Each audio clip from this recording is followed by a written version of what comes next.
Genesis chapter 34. And Dinah, the daughter of Leah, whom she bore to Jacob, went out to see the daughters of the land. And Shechem, the son of Hamor, the Hivite, the prince of the land, saw her, and took her, and lay with her, and humiliated her. And his soul clung to Dinah, the daughter of Jacob. And he loved the girl, and spoke to the heart of the girl. And Shechem spoke to his father Hamor, saying, Take this girl for me for a wife. And Jacob heard that he had defiled his daughter Dinah, and his sons were with his livestock in the field. And Jacob kept silent until they had come. And Hamor, the father of Shechem, went out to Jacob to speak with him. And the sons of Jacob came out of the field when they heard. And the men were furious, and they were very angry, because he had done foolishness in Israel, to lie with the daughter of Jacob, and it should not be done in this way. And Hamor spoke with them, saying, My son Shechem's soul is bound to your daughter. Please give her to him for a wife, and you intermarry with us. Give your daughters to us, and take our daughters for yourselves, and live with us, and the land is before you. Live and trade in it, and get property in it. And Shechem said to her father and to her brothers, Let me find favor in your eyes, and what you say to me I will give. Heap on me ever so much bride price and gift, and I will give you as you say to me, but give me the girl for a wife. And the sons of Jacob answered Shechem and his father Hamor, speaking with deceit, because he had defiled their sister Dinah. And they said to them, We are not able to do this thing, to give our sister to a man who is uncircumcised, for it is a reproach to us. Only on this condition will we consent to you, if you will become like us, to have every male of you circumcised. Then we will give our daughters to you, and we will take your daughters to us, and we will live with you, and will become one people. And if you do not listen to us to be circumcised, then we will take our daughter, and we will go. And their words pleased Hamor and the son of Hamor, Shechem. And the young man did not hesitate to do the thing, for he delighted in Jacob's daughter, and he was more honorable than all the house of his father. And Hamor and his son Shechem came to the gate of their city, and they spoke with the men of their city, saying, These men are peaceable with us, and let them live in the land, and trade in it. And lo, the land is wide on both hands before them. Let us take their daughters for ourselves for wives, and let us give our daughters to them.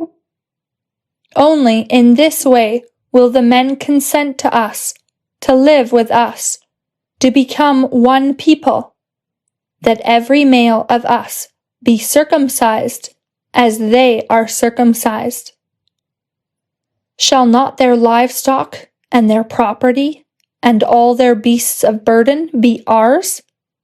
Only let us consent to them, and let them live with us. And those going out of the gate of the city listened to Hamor and to his son Shechem, and every male was circumcised, all those going out of the gate of the city. And it happened on the third day, they being pained, that the two sons of Jacob, Simeon and Levi, Dinah's brothers, each took his sword, and they came on the city in its security, and killed every male, And they killed Hamor and his son Shechem with the sword. And they took Dinah from the house of Shechem, and left. The sons of Jacob came on the slain and plundered the city, because they had defiled their sister. They took their flocks, and their herds, and their asses, and whatever was in the city, and whatever was in the field. And they seized all their wealth, and all their little ones, and their wives, and looted all that was in the house. And Jacob said to Simeon and to Levi, You have troubled me, to make me stink among the inhabitants of the land, among the Canaanites, and among the Perizzites, and I being few in number, and they gathering against me, they will strike me, and I and my house shall be wasted. And they said, Should he treat our sister like a harlot? Mark chapter 6. And he went out from there, and came to his native place, and his disciples followed him. And a Sabbath occurring, he began to teach in the synagogue. And hearing, many were amazed, saying, From where came these things to this one? And what is the wisdom given to him, that even such works of power come about through his hands? Is this one not the carpenter, the son of Mary, and brother of James, and Joseph, and Judas, and Simon? Are not his sisters here with us? And they were offended in him. And Jesus said to them, A prophet is not without honor, except in his native place, and among the relatives, and in his own house. And he could do no work of power there, except he performed healing on a few infirm ones, laying on his hands. And he marveled because of their unbelief. And he went around the villages in a circuit, teaching. And he called the 12 near, and began to send them out 2 by 2. And he gave them authority over the unclean spirits, and charged them that they take nothing in the way, except only a staff, no bag, no bread, no copper in the belt, but having tied on sandals, and not putting on 2 tunics.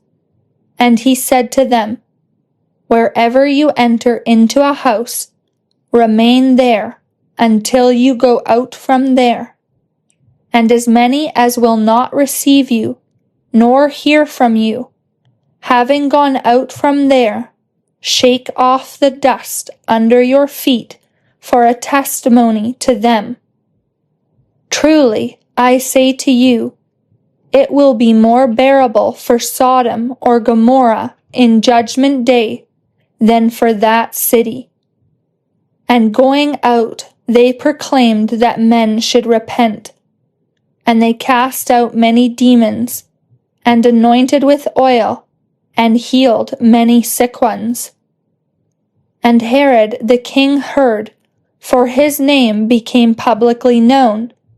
And he said, John the Baptist has been raised from the dead, and because of this the works of power operate in him. Others said, He is Elijah, and others said, He is a prophet, or as one of the prophets. But hearing, Herod said, This one is John, whom I beheaded. He has risen from the dead. And having sent, Herod himself had seized John, and bound him in the prison, because of Herodias, the wife of his brother Philip, because he had married her.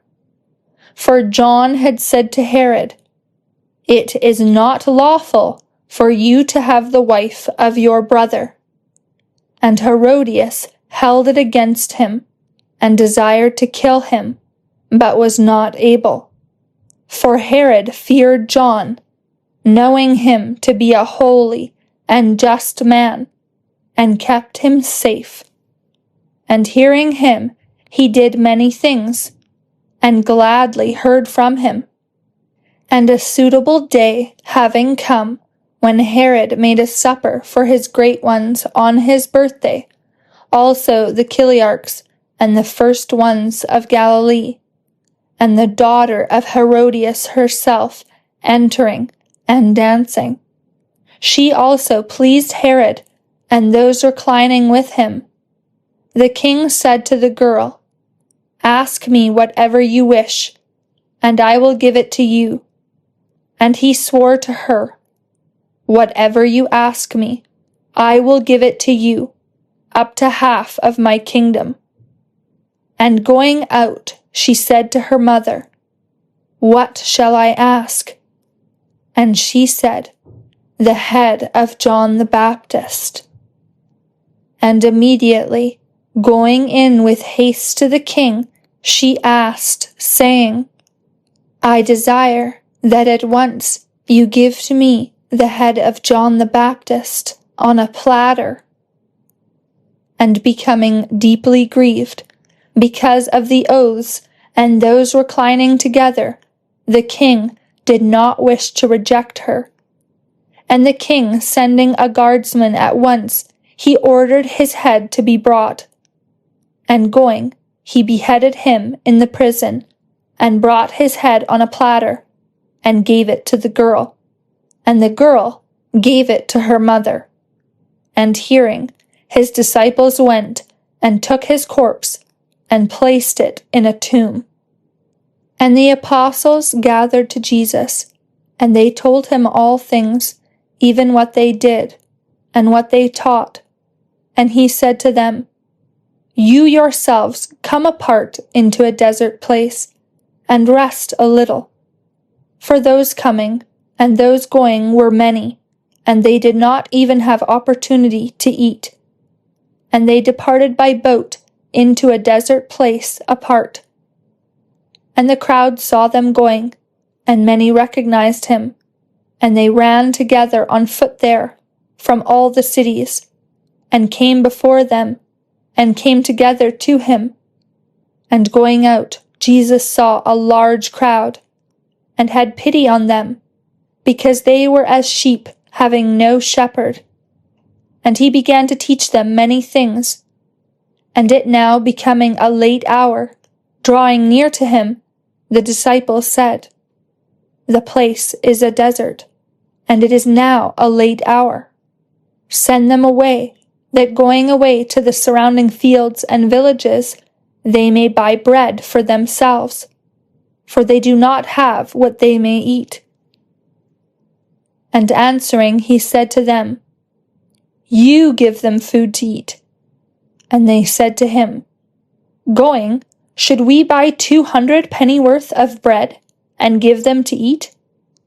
And he said to them, "How many loaves do you have? Go and see."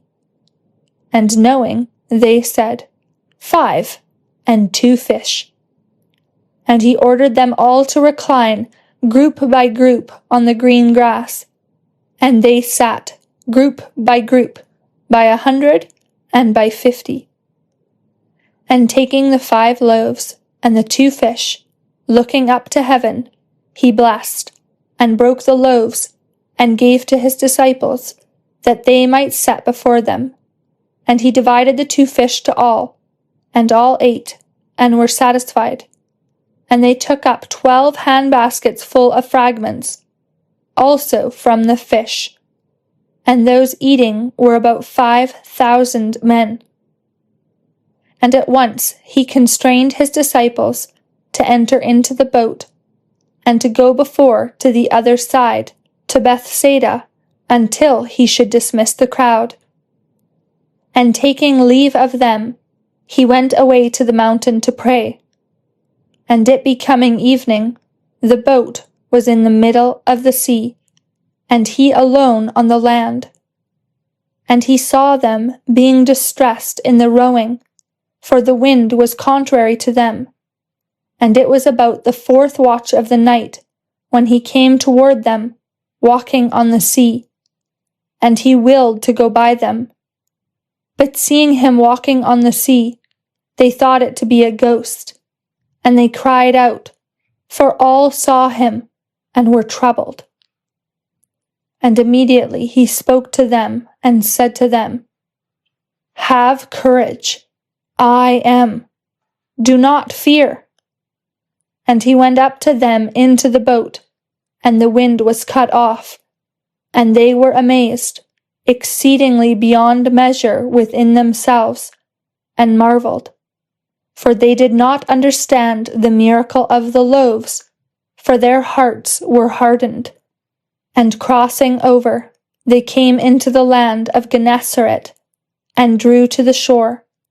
And they coming out of the boat, at once knowing him, they ran around all that neighborhood, and they began to carry about those having illness on cots to where they heard that he was. And wherever he went into villages, or cities, or fields, they laid the ailing ones in the markets, and begged him, if only they may touch the fringe of his garment. And as many as touched him were healed.